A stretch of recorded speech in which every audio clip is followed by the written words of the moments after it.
Welcome, everybody. I hope you're all situated and able to hear me well. I know this is going to be in somewhat a conversation from my side through the webinar. You'll have the opportunity to ask questions in the chat. If you can put the questions in the chat, I'll be happy to answer them for you at the end of the talk. By the way, very welcome to CardioNow, Coffee with CardioNow seminar.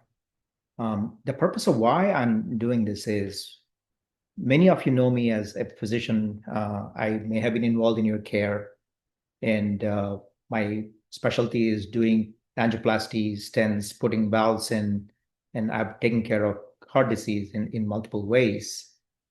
What I deliver therapies and care in our consult room or at the hospital or in the cath lab is limited to delivering the care, but I cannot continue the conversation practically to help us understand what coronary disease is all about and what are the things we can do and cannot do, especially with diet, for example. That's the reason why I thought of starting this webinar series. I'm going to bring multiple topics to the webinar. Today, I want to bring the topic of fat, rethink fat for heart health. Fat has been villainized as a bad molecule. We started attaching even moral descriptors to this fat being bad, for example. In reality, fat is not as bad as we think. And let's unpack that. There is a lot of evidence to show that fat molecule and fat as a diet is not bad at all in many, many ways. There is plenty of evidence accumulating. If I go back historically, most of you remember in 1977 to be exact, when low-fat diet has been promoted as the way to go to prevent heart disease and to be healthy. It was adopted by pretty much everybody because of its simplistic nature of the explanation. You think about it. You eat fat, and the fat gets into your body and gets deposited in the heart arteries, causing artery blockages. And fat eaten gets into subcutaneous tissue, and people become obese. This logic looks very easy to understand and very simplistic. So fat was equated to getting either obese or developing heart disease. Is that the real truth? I don't think so. I don't believe it is. And there is enough evidence to show that eating fat is not entirely responsible for either causing heart disease or somebody becoming obese. Just because we eat fat doesn't mean that we become obese. That's the purpose of the conversation today with us. That's what we're going to discuss as we go forward.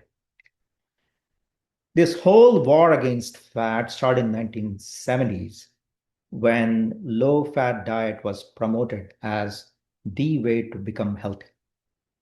What that resulted was the entire grocery stores, the shelves started changing. They started showing light yogurts and low-fat snacks, low-fat meals. That did not make anybody healthy. That was the biggest nutritional experiment that we have done in the United States. And now the verdict is out. I think we failed in that experiment.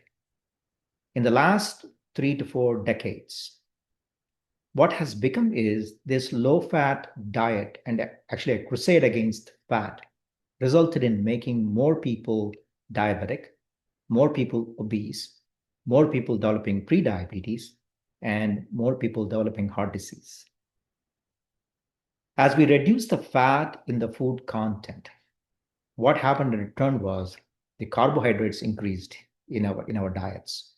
We are humans, we have to eat something. If you replace fat, carbohydrates are not going to fill the gap. And that's what he did. And that resulted in causing this epidemic of diabetes, obesity, and coronary artery disease. If you look at from 1970s to today, the mortality, the number of people dying from heart disease has gone down. It's not because of low-fat diets out there. It is because the technologies to treat when somebody has a heart attack with angioplasty or stent, or technologies to treat somebody has either valve problem or some other arrhythmia has increased and improved. That resulted in reduction of the mortality. The way we measure the impact of cholesterol, for example, we eat fat, cholesterol goes up, increased cholesterol led to heart disease. That was the simplistic theory that we used to believe in, and which is not accurate at all in many, many ways. What we measure today as bad cholesterol, like I said, we keep attaching these kind of moral terms to these cholesterol particles. LDL was branded as the bad particle, and LDL was branded as particle that's responsible for coronary artery disease. When we measure today, what we are measuring most of the times is LDL concentration. It's given as milligrams per deciliter. So amount of LDL that we have in the serum is what we are measuring. And high LDL was a simplistic way of thinking is equal to high risk of coronary artery disease. What is happening really is we need to dig a little bit deeper than that. LDL is one thing is measuring the concentration that given as milligrams. More important than that is the LDL particles. How many LDL particles are present in the serum? The number of particles in the serum is a good measure of the risk of coronary artery disease. And we have the technology to measure LDL particles. It's actually ubiquitously available, not always done by many providers, including myself. And LDL particles measurement is going to be a key in addressing coronary artery disease and how to prevent it for future. There are multiple ways to think about it. One is to prevent the coronary artery disease from affecting us, having heart attacks and so on, blockages and so on. The other part is if somebody already has that, somebody already had stents or bypasses, how do we prevent recurrence of these episodes of heart attacks and future interventions? We may not be able to completely stop the occurrence of episodes down the road. We definitely need to slow it down, definitely need to reduce the recurrence of it. So as I was talking about, the particle number, the number of LDL particles is a good measure of atherosclerotic nature of the cholesterol.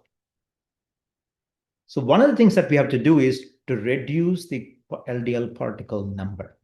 So how can we do that? How can we reduce the LDL particle number?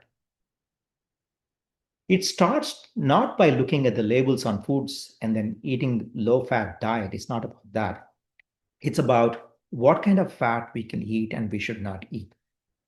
Is there a bad fat out there? The common thing these days is to think that saturated fats, animal fats, and milk fats are not good for us. Actually, the science and the research is pointing to the fact that these fats are not as bad as we think. If you think about a marble steak with a lot of fat in it, it has the kind of fatty acids in it that don't affect the LDL particle number a whole lot.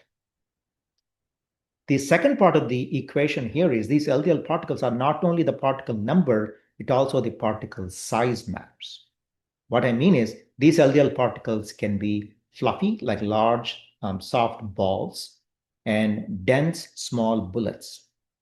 The large, soft balls of LDL particles, they float in the bloodstream. They're benign. They do not cause atherosclerosis. They do not cause blockages in the heart arteries or the leg arteries or neck arteries for that matter.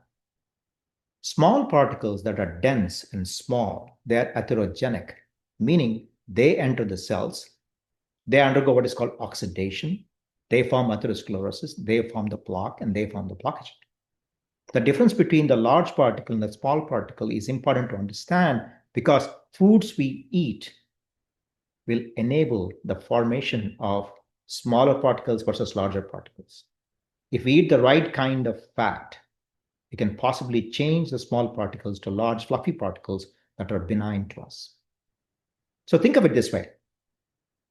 If somebody says fat is bad and somebody goes on a low fat diet, and which might or may not increase the carbohydrates in the diet, that low fat diet causes the generation of more and more small LDL particles, which are atherogenic, which they cause inflammation and cause blockages in the heart arteries, leg arteries, and the neck arteries. On the other hand, if you eat fat, meaning fat in the form of either polyunsaturated or saturated fat, it makes the particles of LDL more fluffy. So more benign LDL circulates. Even if the LDL number by itself, the concentration by itself doesn't come down a whole lot, the number of soft particles will increase, making it more protective.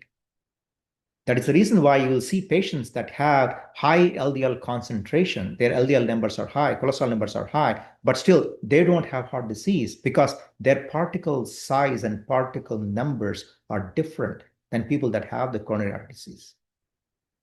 So what I'm trying to say is to adjust these particle numbers and particle size to make them more fluffy, to make them less in number, is eating fats will help.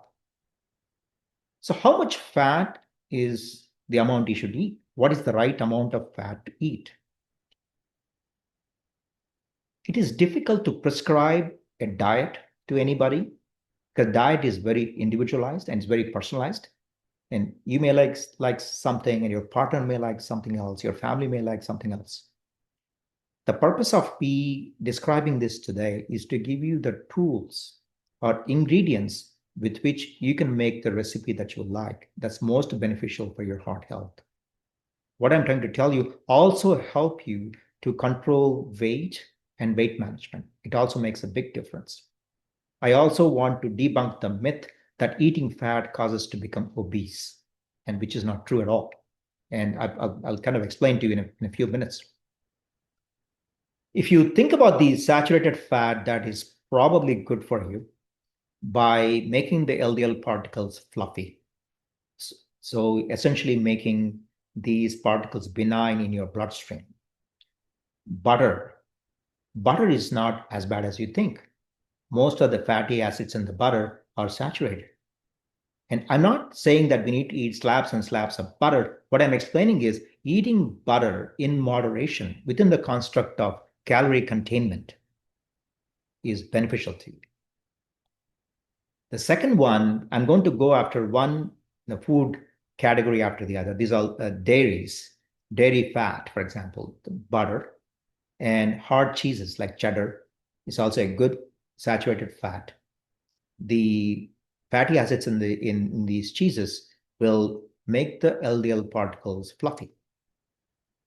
They will avoid the LDL particles to be small and dense, making it less atherogenic, meaning less number of blockages to be formed.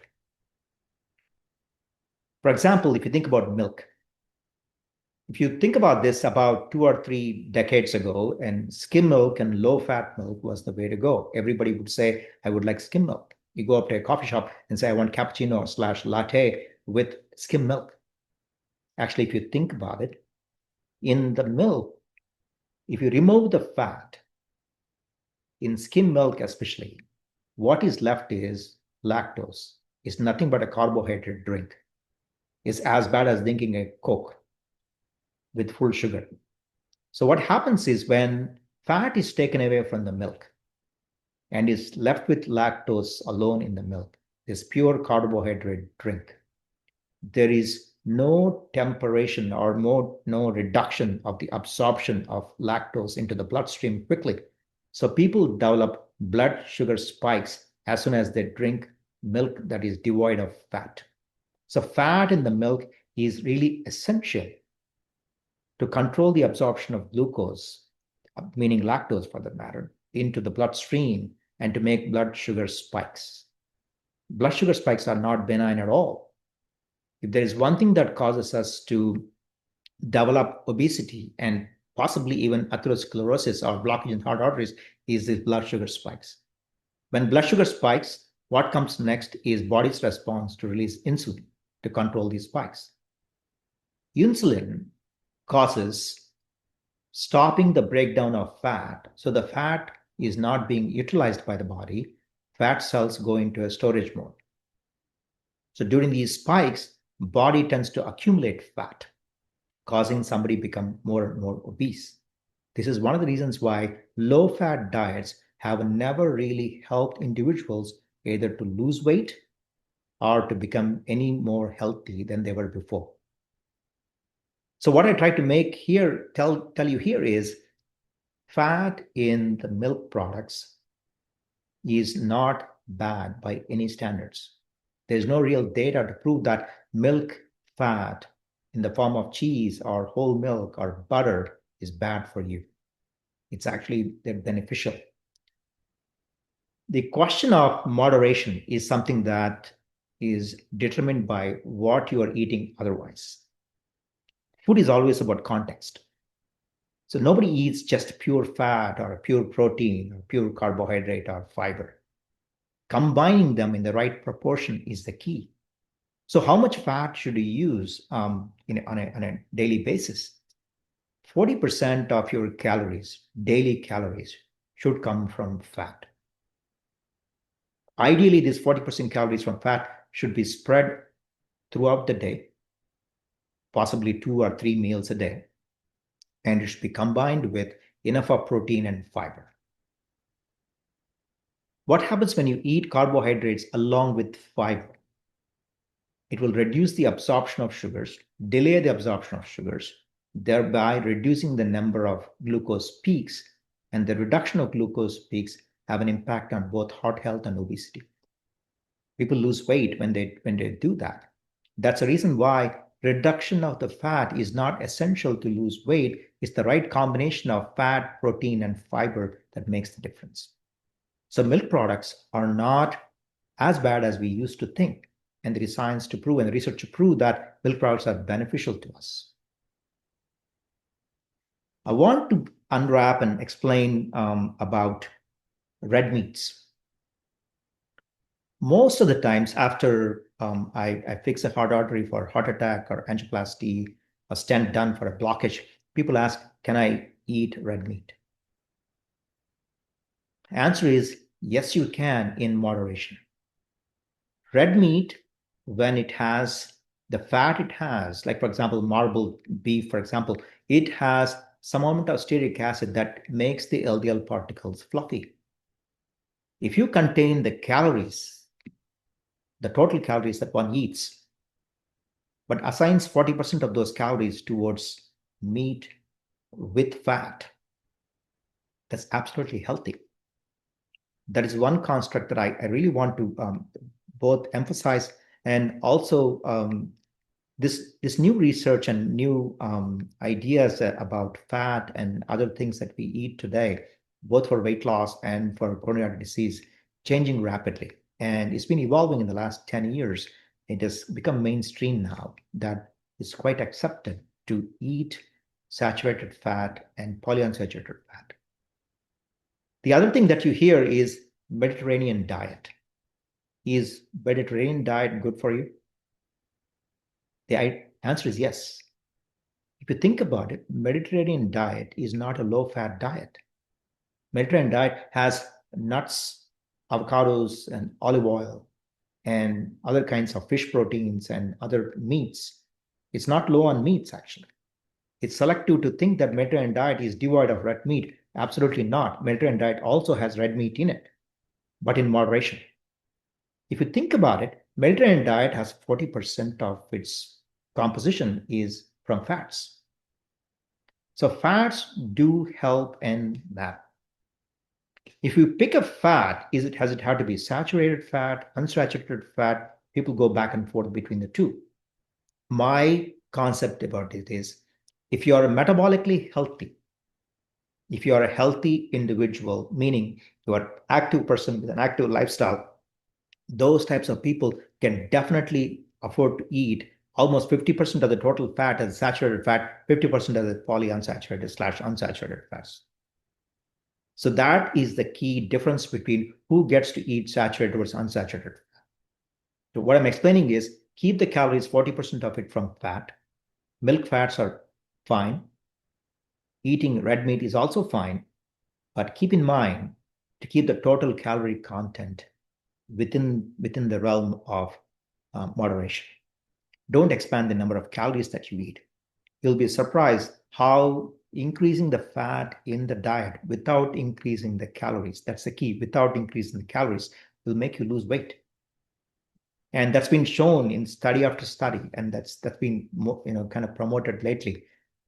So the other thing that I want to bring up is by eating these fasts, by increasing the LDL particle size and making them fluffy and less atherogenic, all helps in making somebody healthy in terms of heart, in terms of vascular health, in terms of inflammation, in terms of weight loss.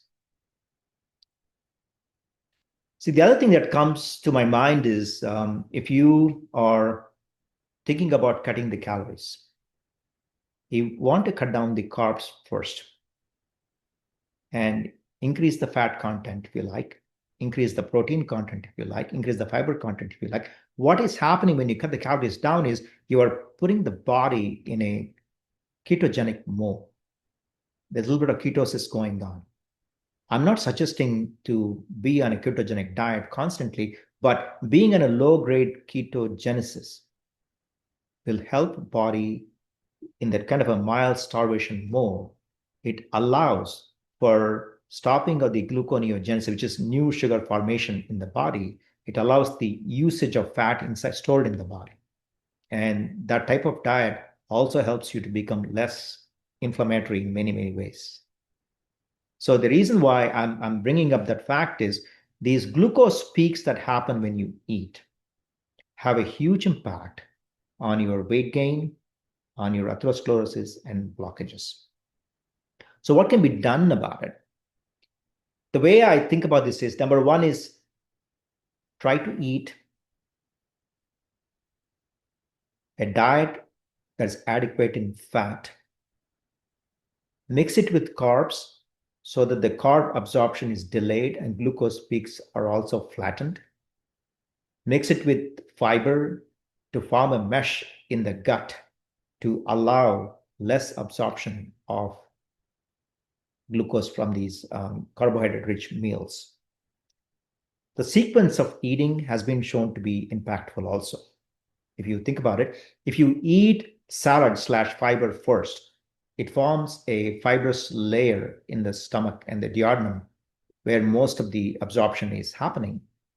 And that slows down the absorption of glucose that comes next. Then if you eat fat and protein together and reserve the carbs last, that makes a big impact in the amount of glucose that's rapidly absorbed versus slowly absorbed. Rapid absorption of glucose causes these glucose peaks that increases insulin peaks that causes fat storage and increased weight gain. So the first thing that I would say is people that followed this sequence of using salad/fiber first, protein and fat together, carbohydrates last. Studies have shown that people have lost 20% of the body weight in about 6 months on this type of diets. So as I told you before, what I want to give you is ingredients towards a recipe that you can utilize, mix and match, that matches your dietary intake. So what I covered so far, what I'm explaining is LDL concentration, the cholesterol number that you tend to hear, the LDL, the bad cholesterol number you tend to hear, is important. Its relevance is going down because LDL particle number matters. Sometimes you have a high concentration number, but the LDL particles are low in number, then that's protected. Second part is LDL particle size. Eating appropriate amount of fats will increase the LDL particle size. Milk fats are not bad. Red meat fats are not bad. Plant-derived fats are also not bad. For example, avocados and nuts, they're all not that bad. The question of which one to eat more, which one to eat less, depends on how active you are. If you are very active, you can combine saturated fats and unsaturated fats almost 50-50. If If you're less active, lean towards unsaturated fats a little bit. That's one guidance that I want to give. Saturated fats is essential for our body functions and for cell membranes. The saturated fats like milk fats and in red meats, you need those fats for the formation of hormones like testosterone and estrogen. And they are also very essential for the formation and integrity of the cell structure. That's another part of the thing that I want to emphasize. And to control these glucose peaks, and which by itself can be a topic of its own, but I want to briefly touch up on this today, is with every meal, my first suggestion is walk for 5 minutes. You don't have to go outside and walk within the house, within the living room. And if you can climb stairs, go up and down, go take the stairs for 4 or 5 times. That will flatten the glucose peaks. Flattening the glucose peaks is definitely helpful to reduce accumulation of the fat and for vascular health. That's another point I want to insist.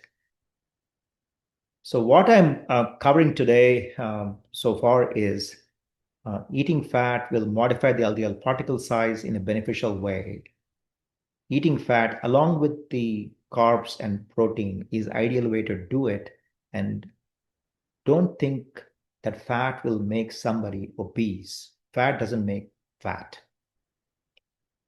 It's the number of calories, of course, that matters within the construct of calorie containment. And if you eat 40% of those calories in the form of fat, that's the ideal state for us. Another thing that I want to bring up is people ask me this all the time. How about fish oils? And fish oil is beneficial in my view. I suggest 2 grams a day. The reason why I say that is fish oils can definitely reduce inflammation in the heart and artery vessels and vascular tree in the body. So they are better off by taking fish oil. If somebody can eat fish instead of taking fish oil, that's fantastic. But if somebody cannot eat fish on a frequent basis, taking fish oil is also adequate. Just look at my watch. It's about 30 minutes. I spent about 30 minutes kind of describing different things. I'm going to pause for any questions that you may have. If you can put it up in the chat, that will help me. I'm not sure if the technology will allow me to speak to you directly. But if you have any questions on this one, please let me know.